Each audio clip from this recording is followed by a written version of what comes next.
ruled out for the remainder of the season due to right lower extremity injury. Further details regarding Bree's BC's roster will be announced shortly. Wishing Ari the best and a swift recovery. Now, I believe there was some trade in Unrivaled that went down due to this, but Ari McDonald was unable to finish the Indiana Fever season, and now she is being ruled out for Unrivaled season, and I don't think she'll be ready for WNBA season.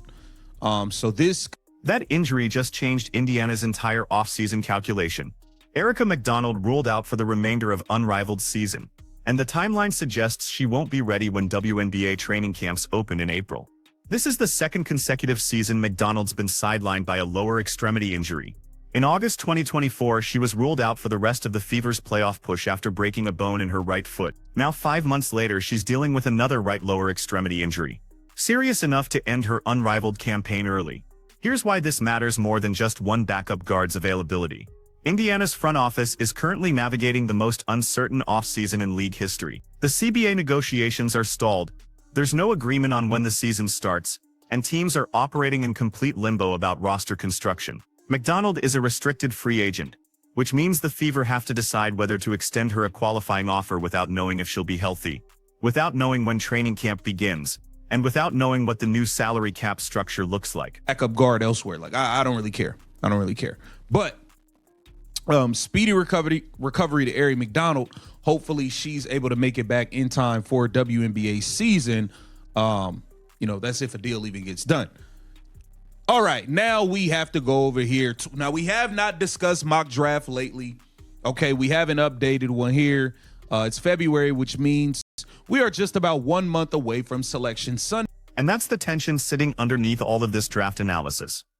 We're 1 month away from Selection Sunday, projecting mock drafts and debating prospect rankings, but there's a very real possibility the 2025 WNBA season doesn't happen on schedule. The league and the Players Association haven't reached an agreement on the new collective bargaining agreement. And until that gets resolved, everything else exists in this strange hypothetical space. But let's operate under the assumption that cooler heads prevail and we get a season. Because the 2025 draft class is legitimately fascinating, and Indiana holds the 11th pick in what could be the deepest draft since 20. The top of this class features multiple players who could start immediately on playoff teams. The middle of the first round has legitimate rotation players, and even in the late first round, you're finding specialists who can contribute right away. Cut number one, that's just that. Okay, all right. It appears Melissa has AZ Fudd being the number 1 pick, and Michael has our fam being the number 1 pick. So, I mean, I get the Page connection with AZ Fudd, but our fam is just too good of a prospect to pass up on for an AZ Fudd. Our fam should be the clear-cut number 1. Melissa has our fam 2, Olivia Miles 2 for him. I think what pick? I think that Fever are 11. So she has Cody McMahon, Yarden Garzon. I'm gonna be honest, I'm not big on Yarden Garzon. She reminds me a lot of Katie Lou Samuelson. Let's start with the obvious. Olivia Miles and Kiki Iriafen are the 2 best players in this draft, and it's not particularly close. Miles is averaging a near triple-double at Notre Dame this season. She's already recorded 3 triple-doubles, and her combination of scoring, playmaking, and court vision is generational. She sees passes 2 seconds before they develop. She controls tempo like a veteran point guard. And unlike a lot of elite college playmakers, she can actually score at all 3 levels when the defense sells out to stop her passing. Iriafen transferred from Stanford to USC and immediately became the best player in the... She's 6'3", she can handle the ball in transition, she's shooting 38% from 3 on real volume, and she's physical enough to defend multiple positions. That's a WNBA starter on day 1. That's someone who walks into a franchise and immediately makes them better. The question isn't whether she's a top 5 pick. The question is whether she goes number 1 overall. She reminds me a lot of Katie Lou. I'm just not very big on her game, but I'm surprised. Man, a lot of people have Tania Latson slipping down the board. Now, this is just prospect rankings. This isn't what team is going to take what player. This is just ranking the prospects best to worst. In my opinion, I got our fam and Olivia Miles as the best 2 players in this draft. And that's where the debate gets interesting. AZ Fudd has been projected as the top pick in some mock drafts. And you can understand the logic. She's one of the best shooters to come out of college basketball in the last decade. She's got textbook mechanics. She's deadly off movement. And she's proven she can perform in the biggest moments. UConn's system showcases her perfectly. Gino Auriemma has built an entire offensive structure around getting her clean looks, and she converts at an elite rate. But here's my issue with Fudd going number 1 overall. She's a specialist. An incredibly valuable specialist. Absolutely. But she's not a creator. She's not someone who can run an offense or generate her own shot consistently against elite defenders. In the WNBA, where defensive schemes are more sophisticated and help defense arrives faster, pure shooters need someone to create for them. That's why I have Iri Athen ahead of Fudd. Iri Athen gives you shooting and creation. Fudd gives you elite shooting, but requires infrastructure around her. I think Our Fam and Olivia Miles are the two most impactful players. Olivia Miles scoring and playmaking ability. I think she has 3-4 triple doubles. So I think they are the two best draft prospects in this entire class.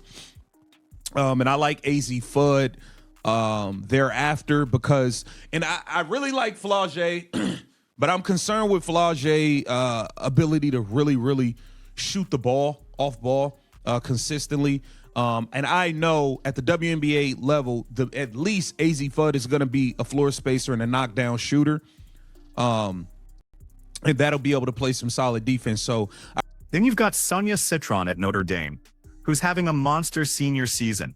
She's averaging over 20 points per game. She's shooting 42% from 3.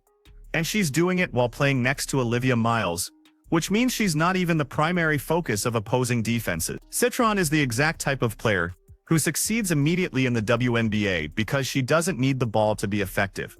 She moves without the ball, she makes the right read every time, and she's willing to do the dirty work on defense.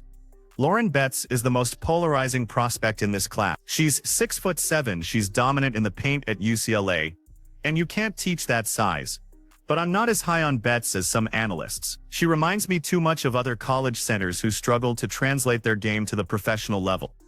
She's not particularly mobile, her hands aren't great, and she struggles when she's pulled away from the basket. Compare her to Camila Cardoso, who went to Chicago last year. Cardoso was more athletic, more skilled, and had better defensive instinct. Or look at Angel Reese, who had a more complete game despite being 5 inches shorter. The only reason Betts stays in my top 5 is because of that size. At 6'7", she's an immediate mismatch problem.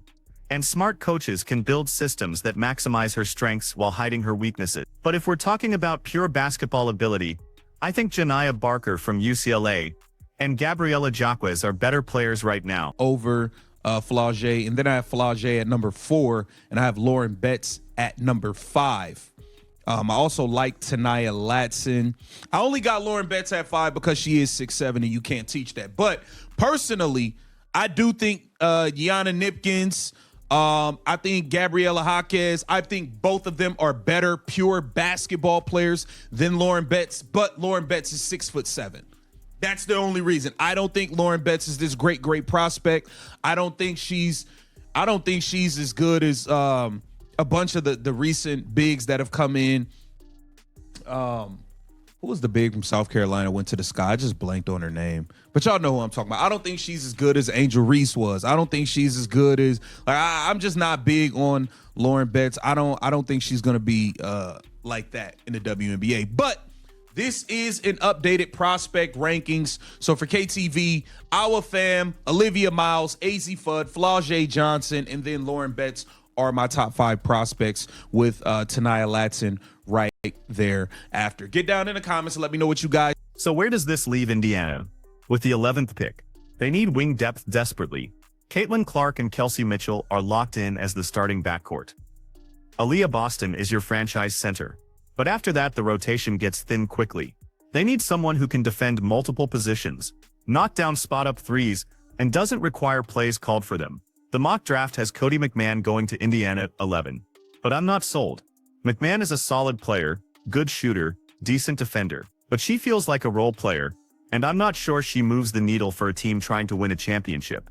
If I'm Indiana's front office, I'm looking at someone like Tahina Paopao if she's still available. She's got experience playing with elite point guards at South Carolina. She's proven she can thrive in a secondary role, and she's clutch in big moments. The other name to watch is Deja Kelly from Oregon. She's more of a scorer than a shooter, which creates some fit questions next to Clark. But her ability to create her own shot could be valuable in playoff situations, when the defense is locked in on stopping Caitlin. And ready to go. I'm glad. No more Natasha Howards. I want to be MVP. No more Natasha Howards. I don't want to see it again. No more Dewana the Scammer Bonner, who scammed the Indiana Fever. Let's get into Michaela Simpson as she is back. And she looked like, man, I think she'll be a great fit with Caitlin Clark, man. I want to see a bigger role for KK. Mute the music, because I don't know what they got going on with the music, you know what I mean? But she back in the lab with Indiana, and this is good news. This is good news. I thought she was wasn't she in the development pool with Unrivaled or something? Or am I off on that? Put down in the comments. I believe she was in the development pool with Unrivaled, but I don't really know how that works. Haley Van Lith is in that too, but I don't like, they don't post anything of them doing anything. But working on the jump shot, post game, left hand. I think Michaela Simpson is going to be ready to go this season. Yeah. But let's bring this back to the immediate concern, because Michaela Simpson being healthy and ready to go is legitimately important for Indiana. Simpson showed flashes during her rookie season, especially in transition, where her speed created easy opportunities. The problem was her shooting. She was too inconsistent from three-point range. And in the modern WNBA, if you're a guard who can't space the floor, you become a liability in half-court sets. That's why seeing her work on her jump shot this offseason is encouraging. She's posting videos of spot-up shooting drills, working on her release, getting reps from NBA three-point range. If Simpson can become even a 35% three-point shooter, she becomes a rotation player immediately, because everything else is already there. She's got the speed, the defensive intensity, the willingness to play her role. She just needs that shooting to keep defenses honest. The pick-and-roll potential with Aaliyah Boston is real. Boston is one of the best screen setters in the league, and she's got soft hands for catching lob. If Simpson can turn the corner off those screens and either finish at the rim or kick out to Clark spotting up, that's a legitimate offensive weapon. Add in Simpson's ability to push the pace in transition, and you've got someone who can give Indiana a different look when they need to change speeds. Here's the bigger picture that connects all of this. Indiana made the playoffs last season, but they got exposed in the first round. Their lack of depth became obvious when Caitlin Clark had to play 40 minutes and they still couldn't generate enough offense. They need more players who can create their own shot, more players who can knock down threes consistently, and more players who can defend without fouling. The draft gives them one opportunity to add talent. Free agency gives them another, but both of those avenues are complicated by the CBA situation and by roster uncertainty. If Erica McDonald isn't healthy, that's one less guard in the rotation. If they don't re-sign some of their free agents, that creates more holes to fill. And if the new CBA changes salary cap rules or roster construction rules, that affects every decision they make. This is why the McDonald injury matters more than it seems on the surface. It's not just about one player, it's about how it cascades through every other roster decision Indiana has to make this offseason. Do they use their draft pick on a guard to replace McDonald?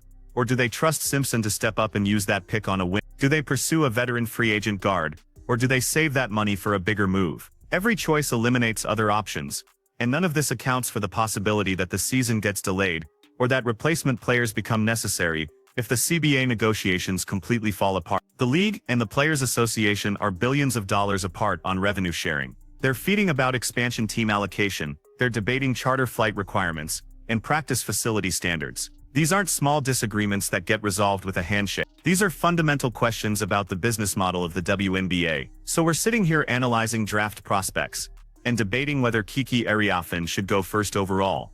But there's a real chance the draft gets postponed. There's a real chance teams don't know their salary cap until June. There's a real chance the season starts late, with replacement players, while the stars sit out demanding a better deal. That's the context Michaela Simpson is training in right now. She's working on her jump shot. She's getting ready for a bigger role, and she has no idea if there's even going to be a season to play in. That's the reality for every player in the league right now. The uncertainty is suffocating, and it's making every decision more complicated than it should be. But if the season does happen, and if Indiana does get to use that 11th pick, and if Michaela Simpson has improved her shooting the way these training videos suggest, then the Fever could be significantly better than last year. They'd have another guard who can defend and space the floor. They'd have a draft pick who can contribute immediately. And they'd have Caitlin Clark entering her second season with a full year of experience and a better understanding of how to dominate at the professional level. So here's the question I'll leave you with. If you're running Indiana's front office right now, are you drafting for immediate impact or long-term potential with that 11th pick? Because Caitlin Clark's window is now. She's already the best player in the league. You can't waste years of her prime waiting for young players to develop. But you also can't mortgage the future by trading picks for veterans who might not move the needle. Drop your answer in the comments, and make sure you subscribe because we're going to be breaking down every move Indiana makes this offseason as soon as this CBA situation gets resolved.